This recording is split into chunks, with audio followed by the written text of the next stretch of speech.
자식이 없는 문제는 이 아브라함 가정에 있어서 오래된 근심거리입니다. 그런데 하나님께서 이 가정에게 자녀를 주시겠다고 약속을 하셨습니다. 창세기 12장에 보면 2절에 자녀를 주시겠다고 말씀하셨고요. 이 말씀은 어둡던 이 가정에 비친 한 줄기 빛과 같았습니다. 그래서 아브라함 내외는 이 빛을 따라서 하나님에 머물러 있었다가 이제 가나안 땅까지 이렇게 오게 됩니다. 가나안 땅에 가면 자식 없는 그들의 문제가 쉽게 풀릴 것이라고 기대했습니다. 왜 그러냐면 자녀와 더불어서 땅에 대한 약속도 해주셨거든요. 그러나 10년이 지나도 그 문제는 해결될 기미조차 보이지 않았습니다. 자, 15장에서 여러분 기억나십니까? 창세기 15장에서는 우리가 기다리다가 지친 아브라함이 하나님께 다메섹 사람 엘리에셀을 자신의 상속자로 지목했던 것을 보았습니다. 그러니까 플랜 B를 가동한 겁니다. 하나님께서 약속 주신 대로 안 주시니까 안 되겠다. 엘리에셀이라도 상속자로 삼아야 되겠다라고 했던 것이죠. 그러니까 엘리에셀 카드를 쓴 겁니다. 그런 아브라함에게 하나님은 하늘의 뭇별들을 보여주시면서 별과 같이 많은 자손을 주실 것을 다시 약속해 주십니다. 15장 5절에 보면. 그래서 12장 2절에도 약속했고 창세기 13장 16절에서도 이미 약속했던 그 약속을 다시 15장 5절에서 다시 말씀해 줍니다. 이에 아브라함이 하나님을 믿습니다. 그게 창세기 15장 6절에 아브라함이 여호와를 믿으니 여호와께서 그것을 의로 여기셨다라고 말씀하고 있습니다. 이게 두 주째 제가 계속 버벅거리고 있습니다. 아브라함은 하나님을 믿었습니다. 그리고 하나님의 언약서, 계약서를 받고 공증까지 하였습니다. 그게 15장 7절부터 21절까지의 내용입니다. 자, 하나님의 약속의 말씀을 다시 확신한 후에 아브라함은 다메섹 사람 엘리에셀을 지목했던 플랜 B를 거두게 됩니다. 그러니까 엘리에셀 카드는 거두어드린 것입니다.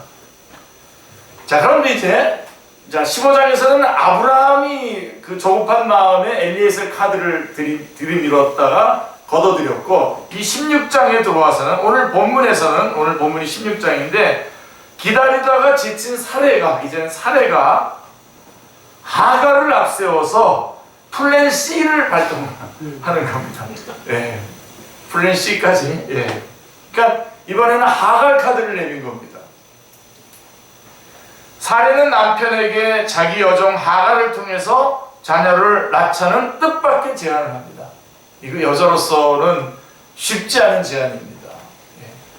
하지만 사레는 아이를 낳지 못하는 문제를 자신이 나서서 풀기로 작정한 것입니다. 과연 아브라함은 사레가 제시한 이 하갈을 통한 플랜 C를 어떻게 받아들였습니까? 이 하갈 카드를 어떻게 받아들였습니까? 스스로 문제 해결자로 나선 사레는 과연 자신의 문제를 해결했습니까? 자, 자신의 문제를 스스로 해결하고자 작정한 사레가 아브라함에게 한 말을 들어보시길 바랍니다. 2절 말씀이 바로 그 말씀인데요. 사레가 아브라함에게 이르되 여호와께서 내 출산을 허락하지 아니하셨으니 원하건대 내 여종에게 들어가라. 내가 혹 그로 말미암아 자녀를 얻을까 하노라 하며 아브라함이 사레의 말을 들으니라. 이렇게 되어 있습니다. 자, 여기절 조금만 띄워주세요. 그대로.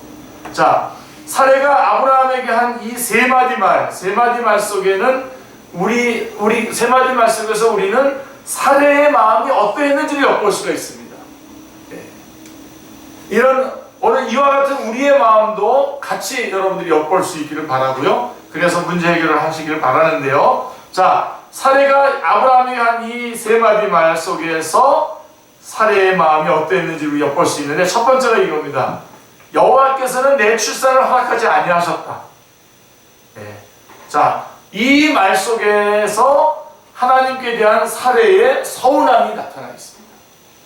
서운한 겁니다. 지난 10년간 낯선 땅에서 남편을 따라 방랑하면서 온갖 고생을 다 했는데, 또 어떤 때는 바로의 궁전까지 가가지고선 수모를 겪기도 했지 않습니까? 그렇게 했는데, 그래서 10년이 지났는데 하나님께서 약속하신 그 약속은 이루어지고 있지 않습니다. 모든 고생을 마다하지 않고 살 수 있었던 것은 그래도 하나님께서 자식을 주실 것이다 라고 하는 소망 때문이었던 것입니다.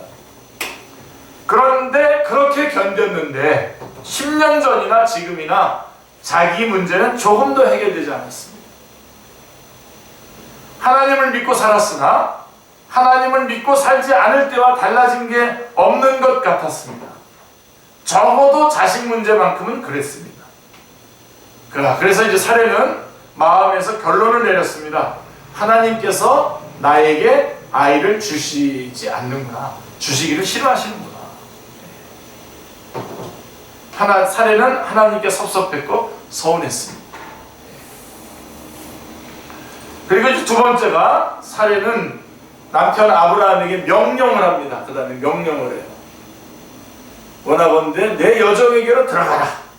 내 여정에게로 들어가라. NIV 성경에 보면 Go sleep with my maid servant 이렇게 돼 있어요. 명령입니다. Go. 가서 자라는 겁니다. 내 여정아. 자, 여러분, 성경에는, 우리 신약 성경에 보면 사라가 남편에게 잘 순종함으로써 그가 단장을 했다고 칭찬이 나오고 있는데요. 그런 평가가 나오는데, 베드로전서 5장 6절에 보면 3장 5절 6절에 보면 그런 평가가 나오는데, 적어도 여기서는 아닌 것 같습니다. 예, 정반대의 모습을 보이고 있습니다. 예. 자, 그녀는 남편에게 명령하고 행동 지침까지 제시합니다. 자신이 지목한 하갈을 받아들이라고 압박합니다. 그리고 이제 세 번째, 저 말씀 중에 세 번째, 사례는 내 아이를 갖고 싶은 욕망을 내비치는데요. 내가 혹 그로 말미암아 자녀를 얻을까 하노라, 이렇게 말씀하고 있습니다. 자, 사례는 자기 아이를 너무나 갖고 싶었습니다. 그런데 하나님이 허락하지 않았습니다. 그래서 이제는 하갈을 통해서 자기 아기를 갖고자 했던 것입니다. 자, 하나님이 주시지 않으니까 내가 내 방법으로 내가 원하는 것을 얻겠다. 이게 사례의 결정입니다.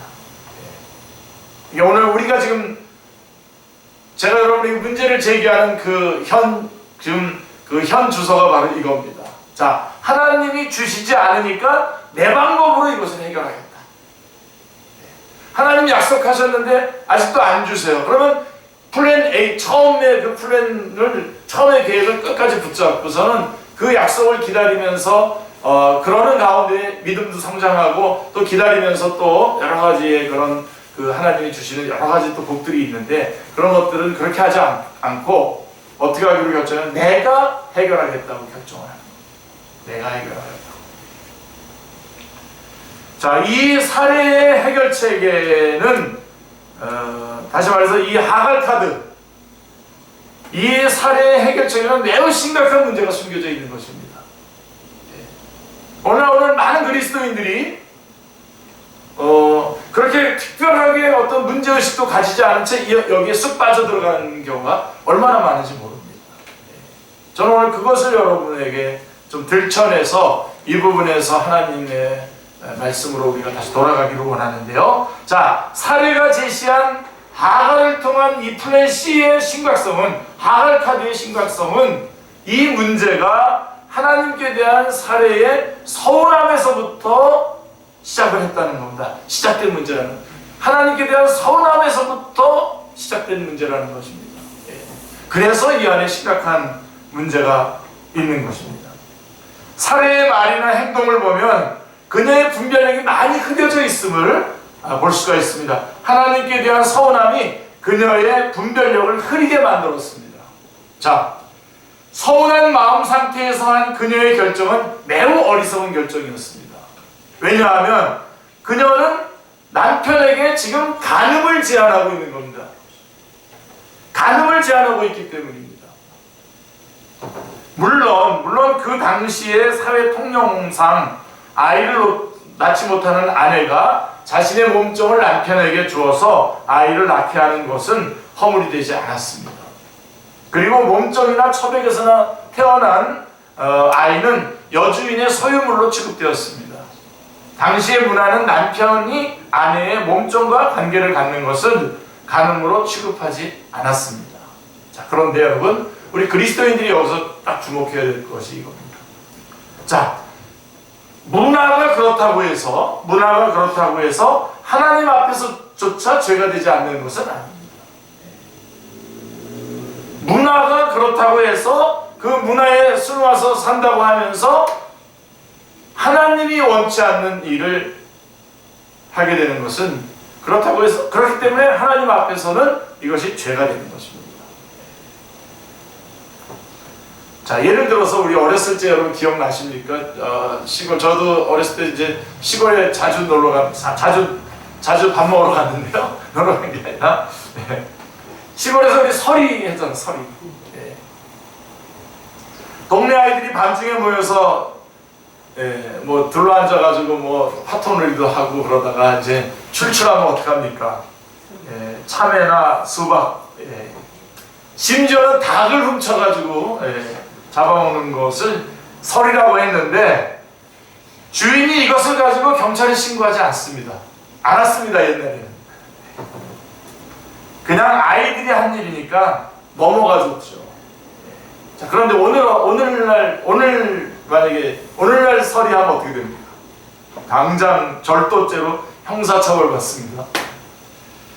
자, 문화로 통용된다고 해서 죄가 아닌 것은 아닙니다.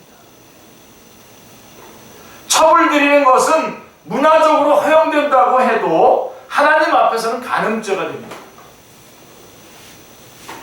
그런데 사례는 남편에게 지금 간음죄를 짓도록 권고도 아니라 명령을 하고 있습니다. 행동 지침까지 내리면서 명령을 하고 있습니다. 남편의 간음을 통해서라도 내 아이를 갖는 문제를 해결하고자 한 것이죠. 얼마나 어리석은 결정입니까? 그러나 하나님께 서운한 마음이 가득한 사례는 자신이 지금 어떤 결정을 하고 있는지, 그것이 하나님 앞에서 얼마나 심각한 일인지 깨닫지 못하고 있습니다. 지금 분별력이 흐려져 있어요. 그러니까 여러분, 하나님 앞에 그런 마음 갖지 마십시오. 하나님 앞에 서운한 마음, 그런 갖지 서운한 마음을 가졌을 때는 아무것도 결정하지 말고 교회로 오셔서 조용히 하나님 앞에 기도하시는 게 제일 낫습니다. 아멘. 그때 뭔가 결정하면 다 사단납니다. 결정하고 그때 판단하고 결정하고 다 사단. 지금 내가 지금 서운한 마음 가지고 지금 내가 잘못된 거거든요. 지금 하나님께서 지금 잘못한 게 아니거든요.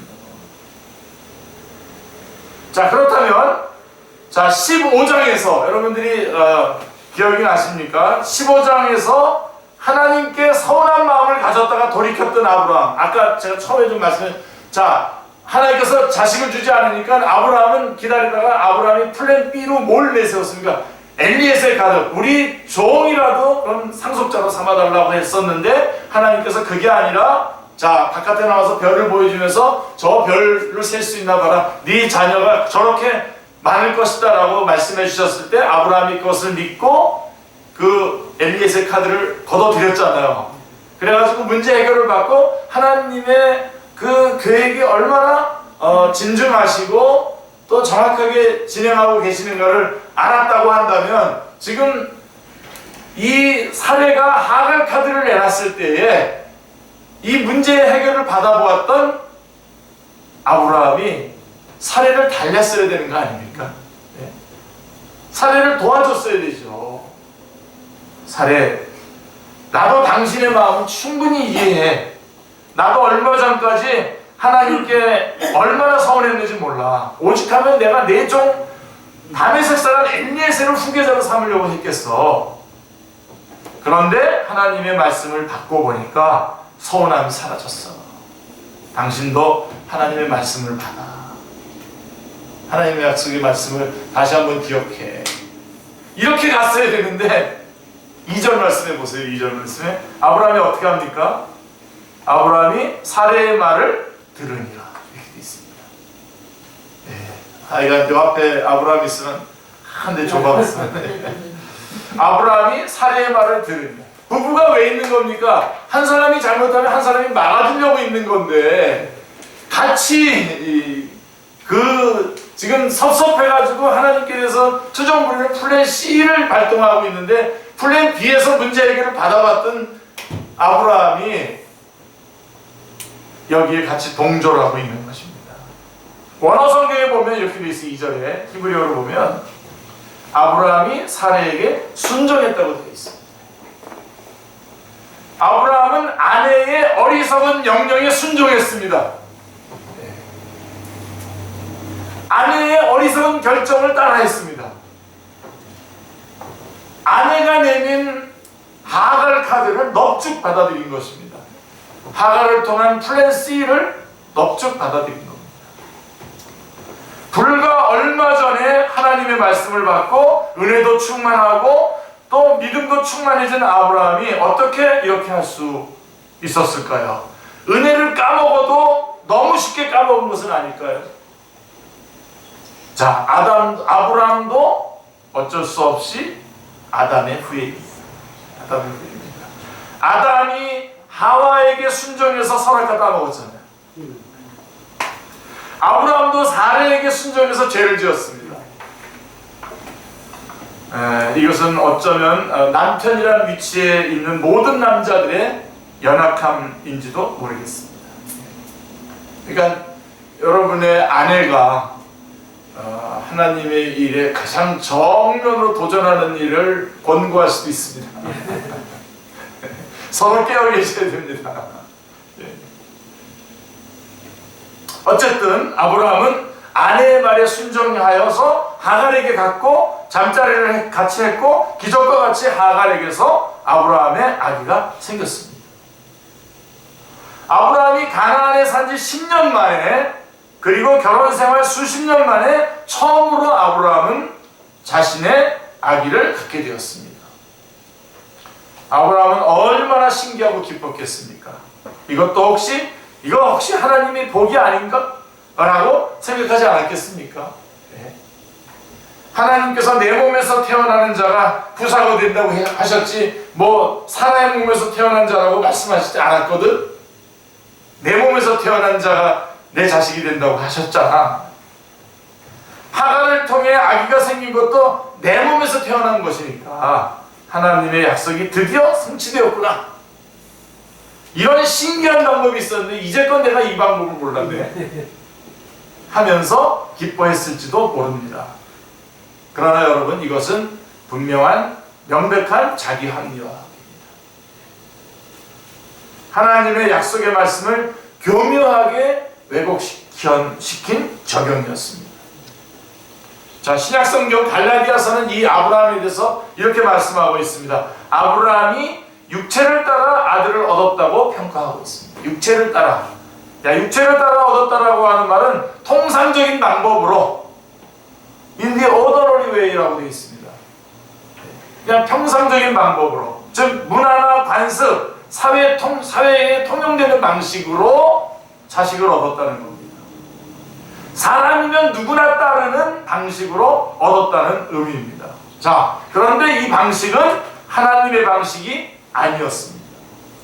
하나님의 약속을 이루는 방식이 아니었습니다. 더구나 이 방식은 하나님 앞에서는 죄가 되는 방식이었습니다. 그러면 하나님께 대한 서운함으로 자신의 문제를 스스로 해결하고자 나섰던 사레는 과연 자기 아이를 얻었습니까? 사레가 내민 이 하갈 카드, 하갈을 통한 이 플랜 C를 받아들인 아브라함은 과연 아들을 얻고 행복해졌습니까? 하갈은 사레가 아브라함에게 준 애굽 사람 종이었습니다. 아마도 사례가 바로의 궁전에 왕궁에 불려갔을 때에 바로로부터 얻은 종이었을 것입니다. 사례에게는 여러 종이 있었습니다. 여러 명의 종이 있었는데요. 여종들이 있었는데 그 중에서 사례는 애굽 사람 여종 하갈을 택해서 아브라함에게 주었습니다. 자, 사례는 왜 하필 하갈을 택해서 아브라함에게 주었을까요? 아마도 하갈은 사례가 가장 신뢰하던 여종이 아니었을까 이렇게 생각이 됩니다. 자신을 위해서 기꺼이 아이를 낳아줄 여종이라고 사례는 생각했을 것입니다. 예. 뭐 그렇지만 하갈은 사례의 여종들 중에서 아마도 외모도 별로고 매력도 별로 없는 종이었을 가능성이 많습니다. 왜냐하면 아브라함이 하갈에게 빠지면 안 되잖아요.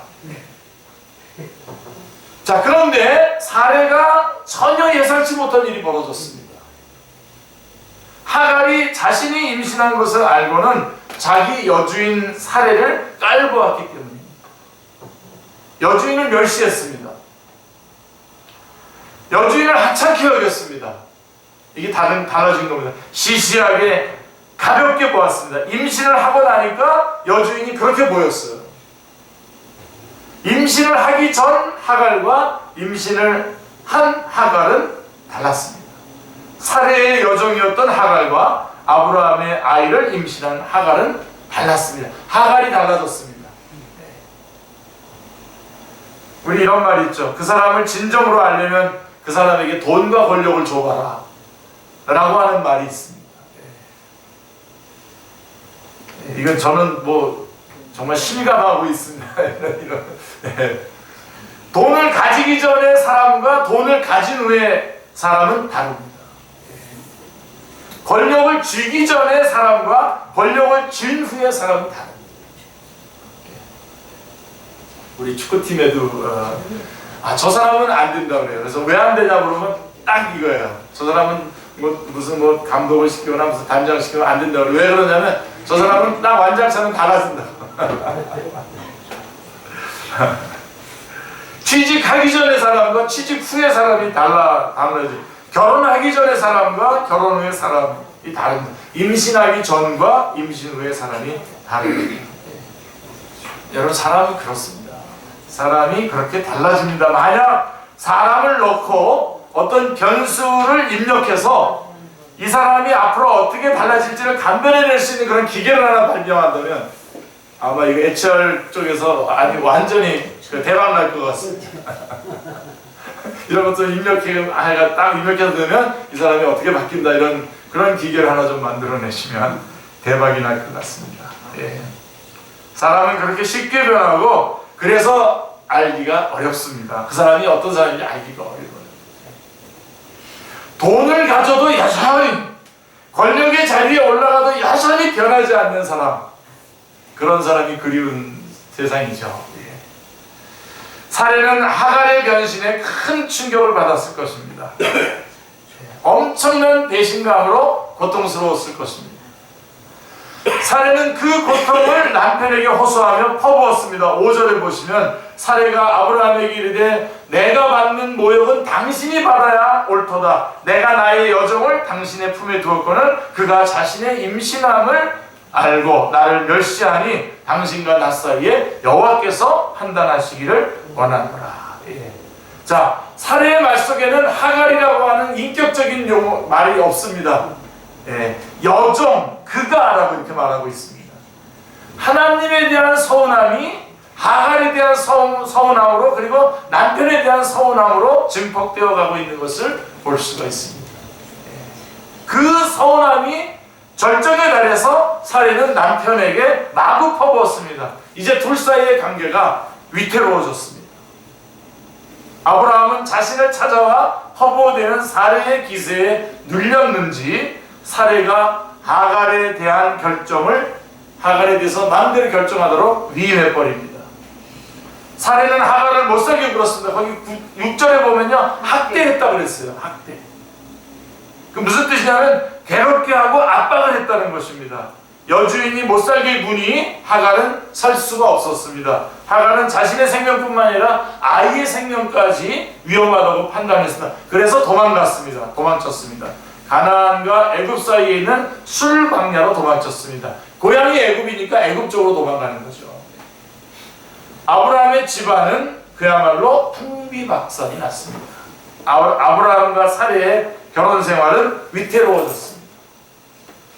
아브라함의 아이를 임신한 여종은 도망쳐서 찾을 수조차 없게 되었습니다. 그 집안의 분위기를 우리는 상상할 수 있죠. 아직도 분이 풀리지 않아가지고 씩씩거리고 있는 사레의 모습, 그리고 이러지도 저러지도 못하고 전전긍긍하며 고뇌하고 있는 아브라함. 이런 주인의 눈치를 슬슬 보면서 이리저리 피해다니는 종들의 모습이 그려집니다. 그게 그 집안의 모습입니다. 지금 하갈이 도망친 후에 아브라함의 집안에는 어색한 침묵 속에 어둠의 그림자가 짙게 드리워졌습니다. 가정의 행복은 날아가 버렸습니다. 삶의 의욕과 소망도 사라져 버렸습니다. 자유로웠던 아브라함과 사레의 영혼은 무게를 알 수 없는 그 무언가에 짓눌려 있는 것 같습니다. 그런데 이제 여호와의 천사가 술강야로 가는 길에 있는 사막의 샘물 곁에서 하갈을 찾아냅니다. 그게 7절 말씀인데요. 자, 여러분, 이게 우리 하나님이십니다. 자, 학대받다가 도망친 하갈을 하나님께서 찾아가셨습니다. 샘물 곁에서 그녀와 대화를 나누셨습니다. 그리고는 그녀를 여주인 사레에게로 다시 돌아가라고 돌려보내셨습니다. 하갈은 감격했습니다. 내가 정말로 하나님을 뵙네. 하나님을 뵙고도 이렇게 살아있다니. 여호와는 나를 보시는 하나님이셔. 세상 누구도 나를 알아주지 않는다고 생각했는데 여호와께서 나를 알아주셨네. 감격했습니다.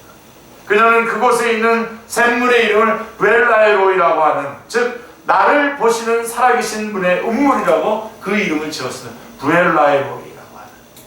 하갈이 그때 감격해서 지은 이름입니다.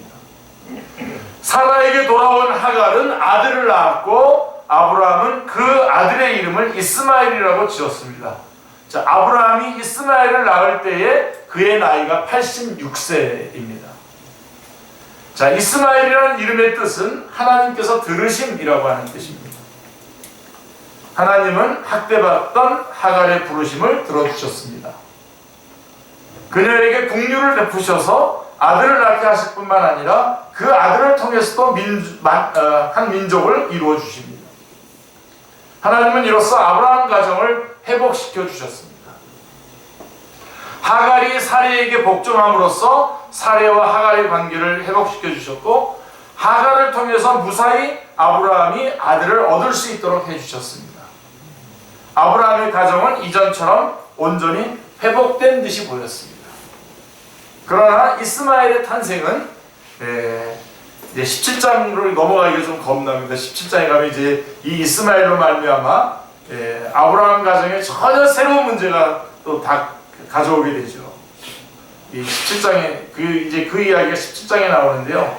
자, 이스마엘은 장차 들나귀 같은 사람이 됩니다. 들나귀는 길들이지 않는 야생 나귀인데 사람이 없는 들이나 광야에 삽니다.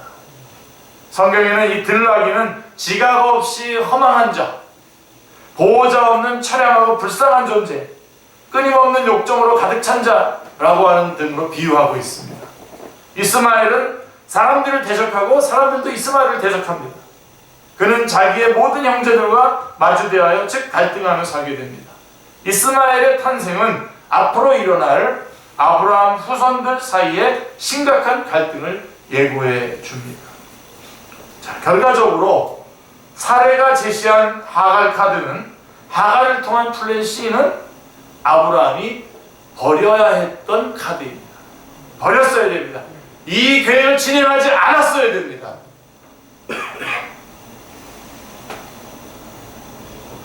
이거는 정말 버리기에는 너무나 아까운 것이죠. 굉장히 아주 매우 유혹적인 계획입니다.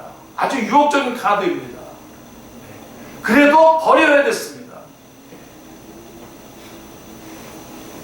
오늘 우리가 지금 현재 현재 닥쳐 있는 상황이 바로 이것입니다. 하나님께서 우리에게 주신 약속의 말씀들, 성경에 나와 있는 그 무수한 약속의 말씀들을 하나님께서는 우리에게 하나님의 시간에 정확하게 우리에게 이루어 주셨고 여태까지 다 이루어오고 계십니다. 그리고 우리는 그렇기 때문에 기다려야 되고, 기다리는 가운데 어떤 때는 기도하고, 기다리는 가운데 어떤 때는 좀 고난을 당하지만 거기서 어떤 훈련을 하면서 지켜나가면서 어떤 힘들을 비축하기도 하고 그래야 되는데, 우리는 이런 카드를 덥석 붙잡고 하나님의 약속을 내가 내 것으로, 내 힘으로 성취하려고 하는 거죠.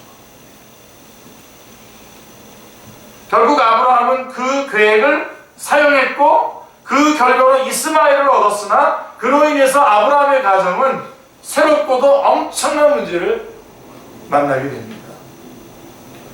하나님께서 수습해 주시긴 하셨지만 쓴 열매를 거두는 일은 아브라함 몫으로 남아있습니다. 아브라함 당대뿐만 아니라 그 후손들까지, 오늘날 지금까지도 이스마엘이 아시죠? 이스마엘 쪽하고 이삭 쪽하고 지금도 뭐 철천지 원수같이 지내고 있지 않습니까? 사례는 하나님의 약속을 자신의 방법으로 성취하고자 했습니다. 오늘 여러분 이렇게 코로나의 위기에도 불구하고 교회까지 나오셔서 하나님 앞에 이렇게 예배드리는 것이 소중해서 나오셨는데, 하나님 오늘 주시는 말씀이 뭐냐? 하나님의 약속을 내 힘으로 성취하려고 하는 모든 시도를 중단하라. 모든 그런 플랜 B, 플랜 C 다 내려놓으라는 겁니다. 엘리에셀 카드도 내려놓고 하갈 카드도 내려놓으라. 카드 하시는 분들은 잘 아시는 것이죠.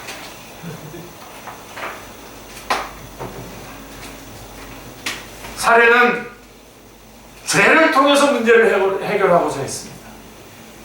그 결과 사례는 행복을 잃어버렸습니다. 이스마엘을 자신의 아이로 품어보지도 못했습니다. 자, 여러분, 우리에게는 어떤 플랜 B, 플랜 C가 있습니까? 하갈을 통한 계획은 육체의 방식입니다.